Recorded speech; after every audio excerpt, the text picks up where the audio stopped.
বাংলাদেশ বিড়ি শ্রমিক ফেডারেশন আয়োজিত আজকে রংপুরে পাবলিক লাইব্রেরি হলে খালি মাইক্রোফোনটা দিল, খালি মাইক্রোফোন স্ট্যান্ডটা বাদ দেন। আল্লাহ ওইটা দিয়েন না, ওইটা দিয়েন না, ওইটা দিলে এমনি দেন, মাইক্রোফোনটা এমনি দেন, স্ট্যান্ডটা বাদ দেন। বাস্তব ভিত্তিক বাজেট প্রণয়ন করায় মাননীয় প্রধানমন্ত্রীকে অভিনন্দন। প্রিয় সাংবাদিক ভাইয়েরা, আসসালামু আলাইকুম। আশা করি আপনারা ভালো আছেন। বাংলাদেশ বিড়ি শ্রমিক ফেডারেশন আহ্বানে সারা দিয়ে আজকের এই বাজেট প্রক্রিয়ায় উপস্থিত হওয়ার জন্য আপনাদের জানাই ধন্যবাদ ও শুভেচ্ছা। 2027 অর্থবছরে প্রস্তাবিত বাজেট পরবর্তী সময়ে আপনাদের সামনে আমরা উপস্থিত হয়েছি। আপনারা জানেন, বিড়ি শিল্প উপমহাদেশের একটি আদি ও পুরাতন শিল্প।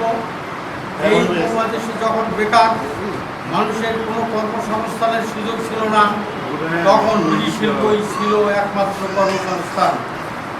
প্রিয় সাংবাদিক, বিনিয়োগ ও কর্মসংস্থান সংকটের এই সময়ে এটি খুবই গণমুখী ও বাস্তবভিত্তিক বাজেট।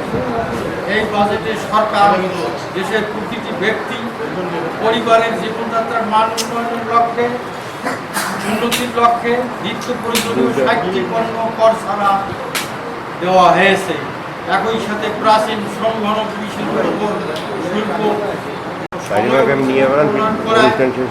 বাংলাদেশের বিড়ি শ্রমিক ফেডারেশনের মাননীয় প্রধানমন্ত্রী তারেক রহমানের প্রতি কৃতজ্ঞতা, ধন্যবাদ ও অভিনন্দন জানাচ্ছি। একই সাথে মাননীয় অর্থমন্ত্রী, রাজস্ব বোর্ডের চেয়ারম্যান মহোদয় শরীফ সহ সংশ্লিষ্ট সকলকে ধন্যবাদ ও কৃতজ্ঞতা জানাচ্ছি। আমাদের মূল লক্ষ্য উদ্দেশ্য একটাই, আমাদের মাননীয় প্রধানমন্ত্রী, আমরা বাংলাদেশ বিড়ি শ্রমিক ফেডারেশনের নেতৃত্বে আমাদের যে দাবিগুলো ছিল, আমাদের বিড়ির উপরে শুল্ক প্রত্যাহার করে নিম্নতম সিগারেটের পর 30তম সিগারেটের উপরে বৃদ্ধি করার জন্য আমরা যে মূল দাবিটা করেছিলাম, বর্তমান প্রধানমন্ত্রী জনাব তারেক রহমান স্যার আমাদের এই বিড়ি শিল্পের পর দয়া করে, তার বাবা ওই শিল্পের সাথে জড়িত ছিল, এই শিল্প দেশে প্রতিষ্ঠিত করেছিল স্বাধীনতার পরে। আমাদের এই দাবিটা সে মেনে নিয়ে আমাদের এই কুটির শিল্প, এই হত দরিদ্র বিড়ি শ্রমিকদের কর্ম ঠিক রাখার লক্ষ্যে আমাদের কর বিড়ির উপরে কোনো শুল্ক বসায় নেই।